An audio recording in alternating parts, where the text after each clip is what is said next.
Hello dear students, how are you all? Hope you all are doing very good. Today students, we are going to start our 6th chapter of class 8 which is about microorganisms. Okay, let's start the chapter. So students, first of all, what is a microorganism? So microorganism एक तरीके का microscopic organism होता है. ज़्यादातर जितने भी most of the microorganism जो है सिंगल सेल्ड होते हैं, यानी कि इनमें बहुत ही फ्यू सेल्स होते हैं. माइक्रोऑर्गेनिजम्स के अंदर bacteria, algae, fungi and protozoa ये सब इंक्लूडेड किए जाते हैं. वायरसेस को भी हम इस लिस्ट में ऑफनली इंक्लूड करते हैं, लेकिन ये बाकी सारे लिविंग ऑर्गेनिज्म में से थोड़ा सा डिफरेंट होते हैं. ओके, माइक्रोऑर्गेनिज्म को हम क्या कह सकते हैं? Those living organism which can be seen only through a powerful microscope. Okay, ऐसे ऑर्गेनिजम्स, ऐसे लिविंग ऑर्गेनिज्म जिनको सिर्फ एक पावरफुल माइक्रोस्कोप के थ्रू देखा जा सकता है, उन्हें माइक्रो ऑर्गेनिज्म कहते हैं. इनको हम माइक्रोब्स भी कह सकते हैं. कुछ माइक्रो ऑर्गेनिज्म अकेले रहते हैं, कुछ ग्रुप्स में या कॉलोनीज में बना के रहते हैं. एंड जो स्टडी होती है माइक्रो ऑर्गेनिज्म उसको कहा जाता है माइक्रोबायोलॉजी. ओके, चलो now next is occurrence of microorganism. अब I told you कि microorganism exist in almost all kind of environment. Microorganisms जो है almost हर तरीके के environment में होते हैं. ये soil, mud, water, sea, air, plant, animals, food products and various utensils कहीं भी हो सकते हैं. ये dead wheat, leaves, clothes, book, jams, pickle, dung, shoes यहाँ भी found किए जाते हैं. ह्यूमन बींग्स में ये इनकी skin, mouth cavity, gastrointestinal tract, respiratory tract, eyes and urogenital organs में ह्यूमन बींग्स के अंदर भी माइक्रोऑर्गेनिजम्स प्रेजेंट होते हैं. ओके, एनिमल्स में ये उनके feathers, hooves, skin, eyes of domestic and wild animals such as cat, dog, horses, buffaloes, sheep, cow, snake, etc. So they can be found almost everywhere. Plants में भी microorganisms are there. कहाँ? On underground and aerial parts. And हम उनको almost हर एक group of plants में microorganisms मिलते हैं. ठीक है? Now types of microorganism. So mainly 5 types के microorganisms होते हैं and microorganisms को classify किया जाता है उनके specific characteristics के basis पर. Okay, so what are those 5 different types of microbes? That is bacteria, fungi, algae, protozoa and virus. First of all, we are going to discuss about bacteria. So bacteria जो है single celled organism होते हैं जिनमें cell wall होती है as their outer covering and the size of bacteria को vary करता है from 0.2 to 100 microns. 1 microns equals to 0.00001 metre. Okay, चलो अब 4 डिफरेंट टाइप्स के बैक्टीरिया होते हैं. Number 1 cocci. ओके, ये स्फेरिकल शेप के होते हैं, एग्जांपल स्टेफाइलोकस. ओके, नेक्स्ट है बेसिली. बेसिली आपके रॉड शेप्ड होते हैं, एग्जांपल सैल्मोनेला टाइफी. नेक्स्ट है स्पाइरल शेप के, यानी कि स्पाइरल शेप बैक्टीरिया होंगे, example treponema. And next is curved bacteria, ये आपके कॉमा शेप्ड बैक्टीरिया होते हैं, एग्जांपल विब्रियो. चलो नेक्स्ट इज यूजफुल बैक्टीरिया. अब ऐसे बहुत सारे बैक्टीरिया है जो हमारे लिए काफ़ी यूजफुल होते हैं.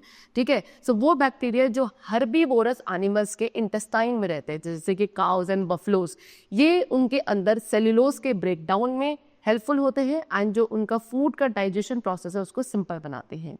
नेक्स्ट, कुछ ऐसे प्लांट्स है like leguminous plants, pea and gram, इनकी रूट्स में नोड्यूल्स प्रेजेंट होते हैं जहां एक बैक्टीरिया राइजोबियम जो है वो ग्रो करता है एंड ये एयर में जो नाइट्रोजन प्रेजेंट है उनको क्या सिंपल कंपाउंड्स ऑफ नाइट्रोजन में कन्वर्ट करता है, सच एज नाइट्रेस, जो कि प्लांट्स की रूट इजीली एब्जॉर्ब कर सकती हैं. ये नाइट्रोजन फिक्सिंग बैक्टीरिया है जो natural fertiliser of the soil की तरह वर्क करता है एंड उनकी जो ये एबिलिटी है एटमॉस्फेरिक नाइट्रोजन को फिक्स करने की. ओके, तो इसीलिए लेगुमिनस प्लांट्स को कॉमनली क्रॉप रोटेशन में यूज किया जाता है. Next is bacteria. क्यों इंपॉर्टेंट है? बिकॉज डिकम्पोजर्स जो कि प्लांट्स एंड एनिमल्स के डेड रिमेन्स के ब्रेकडाउन में हेल्प करते हैं. ओके, डिकम्पोज्ड रिमेन्स जो है वो उसी सॉइल का पार्ट बन जाता है जिससे कि सॉइल की फर्टिलिटी इंक्रीज होती है. Next bacterium lactobacillus. एक लैक्टोबैसिलस नाम का बैक्टीरियम है जो कि फॉर्मेशन ऑफ कर्ड को प्रमोट करता है. ये मिल्क के अंदर मल्टीप्लाई हो जाता है एंड उसको कर्ड में कन्वर्ट करता है. Next is action of bacteria on excreta. ठीक है, जो काउ एंड बफलो के एक्सक्रीटा में जो बैक्टीरिया है वो एक्ट करता है किसके प्रोडक्शन में? बायोगैस के प्रोडक्शन में, जिसमें मीथेन होता है जिसको एज अ फ्यूल भी यूज किया जा सकता है for the cooking purpose. Bacteria medicine के मैन्युफैक्चरिंग में भी यूजफुल है. ये क्या करते हैं? ये बैक्टीरिया किलिंग मेडिसिन है जिनको आप एंटीबायोटिक्स कहते हैं. Now next is harmful bacteria. अब काउंटलेस बैक्टीरिया ऐसे भी हैं जो एज अ पैथोजन एक्ट करते हैं, यानी कि ये हार्मफुल डिजीजेस कॉज करते हैं in the human beings, okay, and plants and animals. They may cause many harmful diseases. अब ये बैक्टीरिया बहुत सारी हार्मफुल डिजीजेस कॉज कर सकते हैं, like cholera, typhoid, whooping cough, tuberculosis and anthrax in humans। फिर कुछ ऐसे बैक्टीरिया है जो कि प्लांट्स में भी डिजीजेस कॉज करते हैं। एग्जाम्पल ज़ेंथोमोनास बैक्टीरिया, ये क्या है, सिट्रस कैंकर कॉज करता है सिट्रस प्लांट्स के अंदर। नेक्स्ट है एक्शन ऑफ बैक्टीरिया, ठीक है, वेजिटेबल्स, फ्रूट्स एंड बाकी जितने भी फूड प्रोडक्ट्स है उन पे जो बैक्टीरिया का एक्शन है वो किस में रिजल्ट करता है कि वो फूड को स्पॉइल कर सकता है। बैक्टीरिया फूड के ऊपर एक्ट करते हैं किस टेम्परेचर पर, between 25 degree Celsius to 40 degree Celsius पर, ओके। ये कुछ टॉक्सिक सब्सटेंसेस को प्रोड्यूस करते हैं और उस फूड को स्पॉइल कर देते हैं, ठीक है।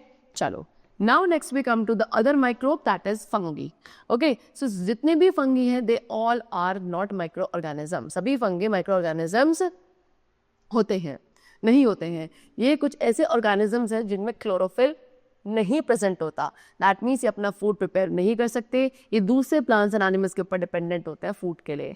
कुछ फंगी ऐसे हैं जो कि dead and decaying organic matter पे फीड करते हैं, जिनको आप सेप्रोजोई कह सकते हो। एक और टाइप ऑफ फंगी होता है जो कि लिविंग बॉडीज के अंदर ग्रो करता है, इनको आप पैरासिटिक कहते हैं। एंड मोस्टली फंगाई की जो बॉडीज है वो स्लेंडर थ्रेड लाइक फिलामेंट से बनी है, जिसे हाइफे कहते हैं, एंड एक मास ऑफ हाइफे को माइसीलियम कहा जाता है। सो फंगी मेनली 4 टाइप्स के होते हैं। Number 1, east. ईस्ट आपके यूनिसेल्युलर, नॉर्मली अवॉइडर स्फेरिकल शेप के होते हैं, example Candida and Saccharomyces, okay. Next is mildews. Mildews unicellular होते हैं, इनमें से कुछ पैरासिटिक होते हैं प्लांट्स के ऊपर, like potato, grape, wheat, rust etcetera. Next is moulds. Moulds आपके मल्टी सेलुलर फंगी होते हैं जो कि एक हाइफे का नेटवर्क बना देते हैं सबस्ट्रेट पर जिन पे भी ये ग्रो करेंगे, example Penicillium, asparagus. Next is mushroom. Mushroom भी आपके मल्टी सेलुलर होते हैं। मशरूम जो है एक्चुअली किसके बने हैं, थाउजेंड्स ऑफ इंटरवोवन हाइफे के बने होते हैं, एग्जाम्पल अगरकेस, ओके।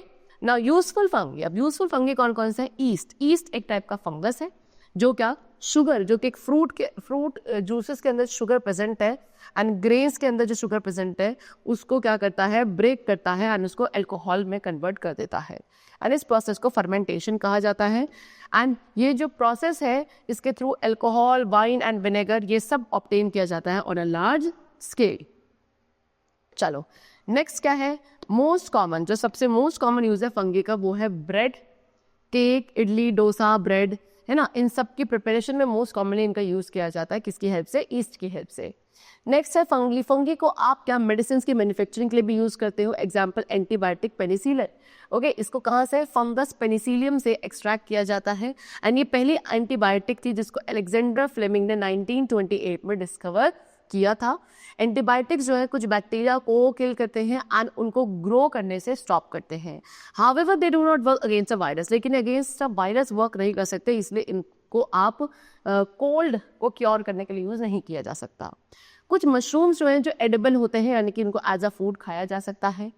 एंड क्योंकि जो फंगाई है वो सेप्रोफाइटिक नेचर के होते हैं, यानी कि ये प्लांट एंड एनिमल वेस्ट को डिकम्पोज करने में हेल्प करता है, so that they can enrich the soil with the nutrients और they can make the soil fertile, okay. Now next we come to harmful fungi.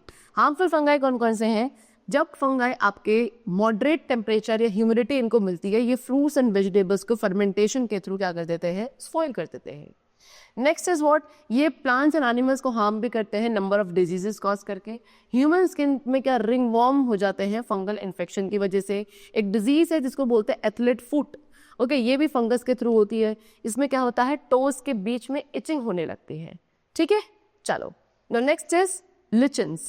सो लिचन्स आपके सिम्बायोटिक ऑर्गेनिज्म है जिसमें fungi and algae दोनों एक साथ ही क्लोज एसोसिएशन में रहते हैं, ठीक है। एल्गी क्या करता है, फूड प्रोड्यूस करता है फोटोसिंथेसिस के थ्रू, जबकि फंगाई जो है वाटर एंड मिनरल्स को एब्जॉर्ब करता है एंड एल्गी वाले पार्ट को प्रोटेक्ट भी करता है, ओके। जनरली ये ट्रीज की जो बार्क है या रॉक्स पे ग्रो करते हैं, एंड जब लिचन्स डाई यानी कि लिचन्स जब मर जाते हैं तब क्या आपका एल्गी भी वहां से, जो लिचन्स जब मर जाते हैं तो उनकी बॉडी जो है वो उस पर्टिकुलर पार्ट को क्या कर देता है, फर्टाइल बना देता है, ओके। चलो नेक्स्ट इज एल्गी। एल्गी क्या है? ये सिंपल प्लांट लाइक स्ट्रक्चर्स है जिनमें कोई रूट, लीव्स या स्टेम नहीं होता। इनमें क्लोरोफिल प्रेजेंट होता है, यानी कि ये अपना फूड खुद प्रिपेयर कर सकता है by the process of photosynthesis. Okay, अब एल्गी की जो साइज है वो 1 माइक्रोन से सेवरल मीटर्स तक वेरी करता है लार्ज सीवीड्स। एल्गी आपके unicellular as well as multicellular भी हो सकते हैं, एंड आप इनको क्लासिफाई कर सकते हैं as green algae, red algae, brown algae and blue green algae based on the fact कि किस टाइप का पिगमेंट इनके अंदर प्रेजेंट है। ओके, डाई एटम्स ये भी क्या है? एक टाइप के एल्गी है।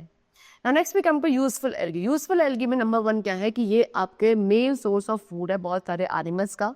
सेकेंडली, रिच सोर्स है बहुत सारे मिनरल्स एंड प्रोटीन्स का, इसलिए आप इन्हें एज अ नेचुरल मैन्योर्स भी यूज करते हैं फॉर द प्लांट्स। नेक्स्ट कुछ एल्गी हैं सच एज सी बीज जो एज अ फूड यूज किए जाते हैं। अगर भी क्या है, इसको आप ऑब्टेन करते हैं रेड एल्गी से, एंड इसको यूज किया जाता है क्या करने के लिए? एज अ थिकनिंग एजेंट, जिसमें आप मेडिसिन, सूप, पुडिंग के अंदर इनको यूज किया जाता है इनके प्रिपरेशन के लिए। एक सब्सटेंस है एल्गिन जिसको हम रेड एंड ब्राउन एल्गी से एक्सट्रैक्ट करते हैं, एंड इसको medicine, fabric, paint, cream and leather industry में भी इसका यूज किया जाता है। ठीक है, now next we come to harmful fungi. Harmful fungi क्या है? आई टोल्ड यू, एल्गी जो है कुछ टॉक्सिन्स रिलीज करता है जिससे वाटर पोल्यूट हो जाता है एंड इसको अनफिट बना देता है for the drinking purpose. Next, क्योंकि due to increase in amount of algae in water में जो एल्गी का अमाउंट है बहुत जल्दी इंक्रीज होता है, इस वजह से जो अंडरलाइंग प्लांट्स एंड एनिमल्स हैं they fail to have contact with sunlight. इसलिए इनके नीचे जो प्लांट्स एंड एनिमल्स अंडरलाई हो जाते हैं, इनका फिर सनलाइट और एनवायरनमेंट के साथ कॉन्टैक्ट नहीं हो पाता, जिसकी वजह से इनकी ग्रोथ के लिए ये काफ़ी हार्मफुल होता है एंड हेंस के काफ़ी फेटल भी हो सकता है sometimes for some living organisms. Okay, चलो now next topic we come to protozoa. Okay, so protozoa क्या है? Protozoa simple minute unicellular organism होते हैं। इनका साइज 2 to 200 माइक्रोन्स तक रेंज करता है। इनमें सेल वॉल प्रेजेंट नहीं होती है, एंड कुछ कॉमन एग्जांपल्स प्रोटोजोआ के आपको गिवन है, that is amoeba, paramecium, euglena, okay, trypanosoma, plasmodium etcetera. So first of all we have to discuss the topic useful protozoa कौन कौन से हैं। सो यूजफुल प्रोटोजोआ को आप जू प्लैंक्टन भी कह सकते हैं। ये प्रोटोजोआ क्या एल्गी के ऊपर फीड करते हैं और उनको खा जाते हैं कि okay by larger animals are thus completing the food chain. कुछ प्रोटोजोआ डाइजेस्टिव ट्रैक यानी कि एनिमल्स के डाइजेस्टिव ट्रैक के अंदर भी होते हैं एंड इनको हेल्प करते हैं इनके फूड के अंदर जो सेल्यूलोज है उसको डाइजेस्ट करने के लिए। Now next we come to harmful protozoa.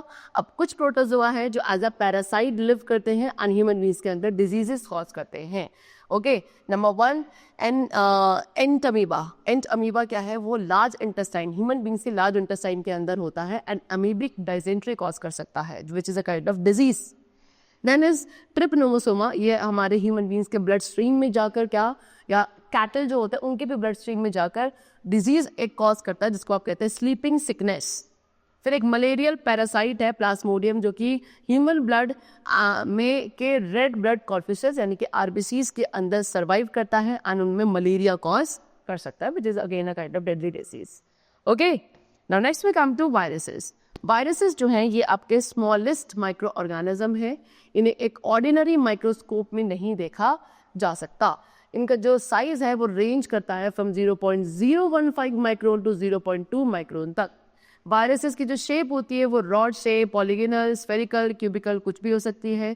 Viruses plants, animal and human beings के अंदर फाउंड किए जाते हैं एंड वो वायरस जो बैक्टीरिया को इफेक्ट करता है उसको हम बैक्टीरियोफेज बोलते हैं।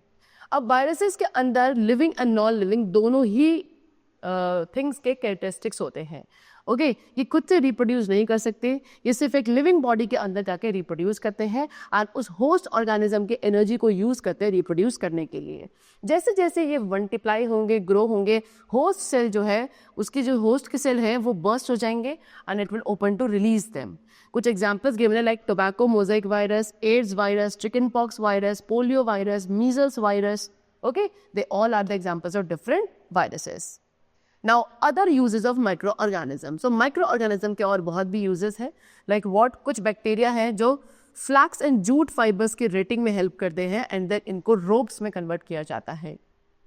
नेक्स्ट, टी लीव्स की क्योरिंग एंड राइपनिंग करी जाती है due to the action of bacteria जिससे एक एरोमा एंड फ्लेवर वाला जो कैरेक्टरिस्टिक है टी लीव्स को मिलता है। नेक्स्ट, बैक्टीरिया को हम लेदर की टैनिंग में भी यूज करते हैं।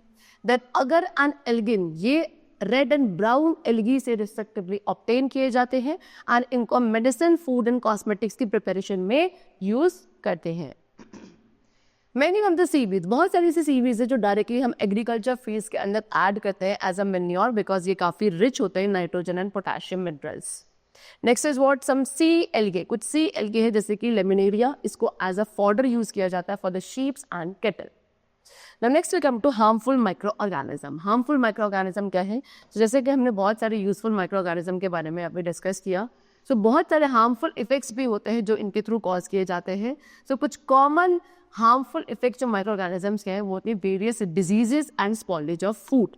ओके, अब इन्हीं हार्मफुल इफेक्ट्स को हम थोड़ा सा और डिटेल में डिस्कस करेंगे। सबसे पहले disease causing microorganism, human beings में कौन से डिजीज कॉजिंग माइक्रोऑर्गेनिजम्स इन्फेक्ट कर सकते हैं। सो डिजीजेस जो है स्टूडेंट्स, वो एक इन्फेक्टेड पर्सन से एक हेल्दी पर्सन में स्प्रेड हो सकती है एंड ऐसी डिजीजेस को कम्युनिकेबल डिजीज कहा जाता है। ये कम्युनिकेबल डिजीजेस जो है पैथोजेंस के थ्रू कॉज होती है, जो कि एक बॉडी के अंदर एंटर करता है। किसके थ्रू? एयर के थ्रू, जिसे हम ब्रीथ करते हैं, या जो पानी आप पी रहे हो, जो खाना आप खा रहे हो, किसी के थ्रू भी आपकी बॉडी के अंदर एंटर कर सकते हैं ये पैथोजेंस। फिर कुछ इंसेक्ट्स एंड एनिमल्स हैं, ये भी इन डिजीज कॉजिंग माइक्रोब्स के कैरियर होते हैं। For example house fly, mosquito. Okay, pathogens stick to the bodies of house fly, ये पैथोजेंस हाउस फ्लाई की बॉडी पे स्टिक हो जाते हैं एंड जैसे ही किसी गार्बेज या एनिमल एक्सक्रीटा पर जैसे ये बैठते हैं, तब ये पैथोजेंस इनकी बॉडी पे स्टिक हो जाते हैं। फिर ये ट्रांसफर हो जाता है उस अनकवर्ड फूड पर जिस पे ये फ्लाइज जाके बैठ जाती हैं। ओके, एंड फिर वो लोग जो इस कंटेमिनेटेड फूड को खाएंगे they will fall sick. Female Anopheles mosquito, ये एक मॉस्किटो है फीमेल एनोफिलिस, ये मलेरियल पैरासाइट का कैरियर होता है। फीमेल एडिस मॉस्किटो आपके डेंगू वायरस का कैरियर होता है। ओके, चलो, now they have given a table where they have shown you some common diseases in human caused by microorganism. ये कुछ common diseases हैं जो ह्यूमन बींग्स में माइक्रोऑर्गेनिजम्स के थ्रू हो सकती हैं, जैसे कि ट्यूबरकुलोसिस। ट्यूबरकुलोसिस बैक्टीरिया के थ्रू होता है जिसका मोड ऑफ ट्रांसमिशन एयर या पर्सन कॉन्टैक्ट कुछ भी हो सकता है। इसमें क्या प्रिवेंटिव मेथड लेना है? वैक्सीनेशन ली जा सकती है, पेशेंट को आइसोलेट किया जा सकता है। नेक्स्ट इज कॉलरा, अगेन एक बैक्टीरिया के थ्रू होता है, मोड ऑफ ट्रांसमिशन वाटर है। इसमें आपको जो बाहर का एक्सपोज फूड है या वो नहीं खाना है, बॉइल्ड वाटर ही पीना चाहिए, पर्सनल हाइजीन मेंटेन करनी है। ऐसी typhoid, measles, hepatitis B, malaria. Okay, so इन सबके different pathogens mode of transmission है। ओके, चिकन पॉक्स वायरस के थ्रू होता है, एयर या पर्सनल कॉन्टैक्ट बढ़ने की वजह से, इसमें भी पेशेंट को आइसोलेट किया जाता है, वैक्सीनेशन प्रोवाइड करी जाती है। पोलियो भी वायरस के थ्रू होता है, एयर या पर्सनल कॉन्टैक्ट में, इसमें एक सूटेबल एज में वैक्सीनेशन देना जरूरी है। Now communicable diseases in human beings, अब कुछ कॉमन इन्फेक्शियस डिजीज है जो ह्यूमंस को अफेक्ट करती है, इनके पैथोजेंस को एंड एजेंट्स को ट्रांसमिट करती है, जो एजेंट सिम्टम्स है उनको ट्रांसमिट करती है। तो यहाँ पे आपको क्या दे रखा है? एक टेबल दी है जहाँ पे कुछ कम्युनिकेबल डिजीज को डिस्कस किया गया है, पैथोजन क्या है, उनका ट्रांसमिशन एजेंट क्या है और क्या प्रिवेंटिव मेजर्स होने चाहिए। Okay, like common cold virus के थ्रू होता है, इसमें कुछ ड्रॉपलेट्स जो है मॉइस्चर के, जब एक पर्सन कफ करता है या स्नीज करता है उससे एयर में आ जाते हैं। ओके, सो क्या क्या प्रिवेंटिव मेजर्स है? हाइजीनिक हैबिट्स रखनी चाहिए, नोज एंड माउथ को हमें कवर करना चाहिए while sneezing and coughing. Similarly chicken pox virus के थ्रू होता है, breath and saliva infected person transmission agent है, इसमें आपको एक पेशेंट के साथ क्या कॉन्टैक्ट को अवॉइड करना चाहिए। Polio, rabies, cholera, okay, tuberculosis, typhoid, diarrhoea, malaria, we have given in the tables, you can have a look over it. Okay, चलो, नाउ डिजीजेज इन एनिमल्स। तो एंथ्रेक्स एक कॉमन बैक्टीरियल डिजीजेज है cattles में, जो कि contaminated air and infected animals के through transmit होती है। रिंडरपेस्ट वायरस डिजीज है जो एनिमल्स में होती है, contaminated air, water and infected animals के through. Foot and mouth disease जो है कैटल की, वो किसके? डिजीज एनिमल के कॉन्टैक्ट में आने की वजह से होती है। Next is disease in plants. Plants भी जो है इन डिजीजेस के विक्टिम्स होते हैं जो कि माइक्रोऑर्गेनिजम्स के थ्रू होती हैं। इनको कंट्रोल किया जा सकता है कुछ केमिकल्स को स्प्रे करके। तो कुछ कॉमन प्लांट डिजीजेज है जो माइक्रोऑर्गेनिजम्स के थ्रू होती है, दैट इज सिट्रस कैंकर। ये एक बैक्टीरियल डिजीज है जो प्लांट्स में होती है, ये एयर के थ्रू स्प्रेड होती है। रस्ट अगेन फंगल डिजीज है जो वीड प्लांट्स में इन्फेक्टेड एयर या इन्फेक्टेड सीड्स की वजह से होती है। Next is yellow vein Mosaic of भिंडी, ये वायरस के थ्रू होती है जो कि इंसेक्ट्स के थ्रू स्प्रेड होगा। ठीक है, एक ब्लाइट डिजीज है पोटैटो की जो फंगाई के थ्रू होती है। ओके, चलो, next is micro organism cause spoilage of food. Micro organism food spoilage भी कॉज करते हैं। तो micro organism like fungi and bacteria ये फूड स्पॉइलेज के लिए भी रिस्पॉन्सिबल है। फॉर एग्जाम्पल फंगस की जो ग्रोथ है स्टेल ब्रेड पे, souring of milk, rotting of fruits and vegetables, putrefaction of meat, ये सभी माइक्रोब्स के थ्रू होता है। माइक्रो ऑर्गेनिज्म जो है फेवरेबल कंडीशंस की जब उन्हें अवेलेबिलिटी मिलती है ये क्या ग्रो करने लगते हैं फूड आइटम्स पे एंड उसके बाद उन पर बैठकर टॉक्सिक सब्सटेंसेस प्रोड्यूस करते हैं। ये सब्सटेंसेस जो है ब्लड को पॉइजनस बना देगा फूड को पॉइजनस बना देगा एंड उसको अनफिट कर देगा। एंड अगर इस अनफिट फूड को हम खा लेते हैं तो फिर ये हमारे अंदर प्रॉब्लम कॉज करने लगता है। Sometimes we can even die. ठीक है, हेल्थ प्रॉब्लम जो स्पॉइल्ड फूड एंड आइटम्स के खाने की वजह से आती है उसको हम फूड पॉइजनिंग कहते हैं। एंड इसीलिए हमें हमेशा fresh, covered and properly cooked food खाना चाहिए। आप स्पॉइल्ड फूड को आइडेंटिफाई कर सकते हैं उसकी बैड स्मेल, डिसकलरेशन, स्लाइमी या कॉटन जैसी ग्रोथ उसके सरफेस पे होने लगती है, उसका टेस्ट सार हो जाता है। ये सब कुछ आइडेंटिफिकेशन है जिससे आप एक स्पॉइल्ड फूड को आइडेंटिफाई कर सकते हैं। फूड को लॉन्गर टाइम तक स्टोर किया जा सकता है उसमें कुछ प्रिजर्वेटिव्स को ऐड करके सो दैट उसमें स्पॉइलेज ना हो।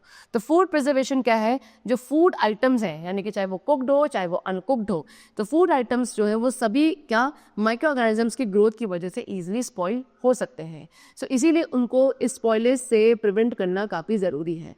कभी आपने देखा होगा बहुत बार हम क्या करते हैं फूड आइटम्स को लंबे समय के लिए अपने घर के अंदर स्टोर करना चाहते हैं as well as for commercial purposes के लिए भी। सो इसको किसके थ्रू, फूड प्रिजर्वेशन के थ्रू किया जा सकता है। तो फूड प्रिजर्वेशन क्या है, फूड प्रिजर्वेशन एक टेक्निक है जहाँ पे फूड आइटम्स को इस तरीके से ट्रीट किया जाए सो दैट उसके अंदर जो माइक्रो ऑर्गेनिजम्स की ग्रोथ है वो या तो स्लो डाउन हो जाए या स्टॉप हो जाए, एज वेल एज उस फूड की quantity, flavour, colour and texture जो है वो मेंटेन रहे सो दैट इसको हम एक लॉन्गर टाइम तक स्टोर कर सकें। ओके, अब प्रिजर्वेशन टेक्निक्स जो है अनफेवरेबल कंडीशंस बना देती हैं उस फूड आइटम के अंदर जिसकी वजह से माइक्रो ऑर्गेनिज्म ग्रो नहीं कर पाते। सो डिफरेंट मेथड्स है फूड प्रिजर्वेशन के फॉर डिफरेंट फूड आइटम्स। ठीक है, नंबर 1 हीटिंग। हाई टेम्परेचर जो है माइक्रो ऑर्गेनिजम्स की ग्रोथ को किल कर देता है एंड इस मेथड को हम अपने होम यानी कि घर में भी अप्लाई करते हैं मिल्क एंड वाटर की स्टोरेज के लिए एवरी डे। पेस्चराइजेशन, मिल्क को क्या किया जाता है 5 डिग्री सेल्सियस तक हीट किया जाता है फॉर 30 मिनट्स एंड फिर मिल्क को या फिर आप 15 मिनट्स तक क्या करते हैं उसके बाद तुरंत एक रैपिड कूलिंग से ठंडा कर देते हैं टेम्परेचर को 10 डिग्री सेल्सियस से भी नीचे लाकर। अब ये क्या करता है, ये मेथड जो है ज़्यादातर जो भी मिल्क बैक्टीरिया उनको किल कर देता है जो कि आपके पेस्चराइज मिल्क को स्पॉइल कर सकते हैं। ठीक है, पेस्चराइजेशन टेक्निक मिल्क जो है वो लार्ज स्केल पे यूज़ किया जाता है मिल्क की स्टोरेज के लिए एंड इस मेथड को किसने, लुईस पेस्चर ने डिस्कवर किया था। नेक्स्ट इज फ्रीजिंग, जो हमारे रेफ्रिजरेटर का लो टेम्परेचर है ये भी माइक्रोब्स की ग्रोथ को प्रिवेंट करता है। माइक्रोब्स को एक वार्म एटमॉस्फेयर चाहिए होता है ग्रोथ के लिए। फ्रोजन फूड्स जो है we store many food items like milk, curd, cooked food, raw vegetables and fruits in the refrigerator. लेकिन जो रेफ्रिजरेटर के अंदर का टेम्परेचर है वो काफ़ी कूल्ड होता है जिसकी वजह से वहाँ पे वो ग्रो नहीं कर पाते हैं। इसीलिए हम बहुत सारे फूड आइटम्स हैं जिनको हम स्टोर करते हैं, प्रिजर्व करते हैं in the refrigerator. Next is Canning, बहुत सारे फूड आइटम्स है like rasgulla, jelly, vegetable, fish and even cooked food जिनको आप एयर टाइट कंटेनर के अंदर रखते हैं। माइक्रो ऑर्गेनिज्म जो है वो यहाँ एब्सेंस ऑफ फूड की वजह से कैन के अंदर क्या नहीं कर सकते, ग्रो नहीं कर सकते। Next is using salt, sugar, oil and vinegar. Salt, jam, sugar, oil and vinegar ये सब क्या है माइक्रो ऑर्गेनिजम्स की ग्रोथ को प्रिवेंट करते हैं। नेक्स्ट इज सॉल्टिंग, सॉल्टिंग भी करी जा सकती है meat, fish, amla, raw mangoes, tamarind, इन सबको क्या करने के लिए, प्रिवेंट करने के लिए from the food spoilage. Jam, jellies, fruit juices, इनको शुगर का यूज़ करके हम प्रिवेंट करते हैं इनके अंदर स्पॉइलेज को। मॉइस्चर जो है जो शुगर की वजह से बनता है वो रिड्यूस कर देता है एंड जो बैक्टीरिया की ग्रोथ है, फंगस की ग्रोथ है वो इनहिबिट हो जाती है। ऑयल एंड विनेगर जो है वो बेस्ट माने जाते हैं पिकल्स को प्रिजर्व करने के लिए। कुछ vegetables, fruits and fish and meat है जिनको आप ऑयल एंड विनेगर के अंदर प्रिजर्व करते हैं for a very longer time period. Next is what, use of chemical preservatives. अब मार्केट में कुछ केमिकल प्रिजर्वेटिव्स भी हैं जिनको आप माइक्रोब्स की ग्रोथ के लिए प्रिवेंट करने को यूज कर सकते हैं in the food items. So common chemicals जो एज अ प्रिजर्वेटिव यूज किए जाते हैं that is sodium benzoate and sodium metabisulphite. ये क्या करता है, इनको अब यूज करते हैं जैम्स एंड स्क्वैशेस को प्रिजर्व करने के लिए, सो दैट बाद में इनको कमर्शियल पर्पस पर सोल्ड किया जा सके। Next is drawing. ये क्या मेथड है जिसमें आप फूड आइटम्स के अंदर से मॉइस्चर को रिमूव कर देता है कंप्लीटली। सी माइक्रो ऑर्गेनिजम्स को मॉइस्ट कंडीशन चाहिए ग्रो करने के लिए, एंड ड्राई कंडीशन में ये ग्रो नहीं कर सकते, इसलिए फूड बेस्ड जो होता है लाइक सीरियल्स एंड पल्सेस, इनको सन ड्राई किया जाता है हार्वेस्ट करने के बाद, स्टोर करने से पहले। ओके, एंड जो मॉइस्चर की लैक अमाउंट है सीड्स में, वो क्या करती है, इनको लॉन्गर टाइम पीरियड तक स्टोर करने में हेल्पफुल होती है। Now the last topic is advantages of food preservation. Food preservation के क्या क्या advantages हैं? तो food preservation के थ्रू हम food को prevent कर सकते हैं from getting spoiled by the action of microorganism. Okay. Secondly, ये क्या करता है? Food materials के storage period को increase कर देता है. Next, food की availability को बना के रखता है off season में भी. And ये जो food materials का transportation है वो भी easy हो जाता है because of food preservation. Okay?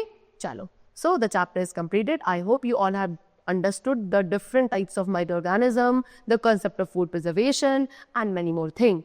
Okay, let's meet very soon. Till then, take care and thanks to everyone.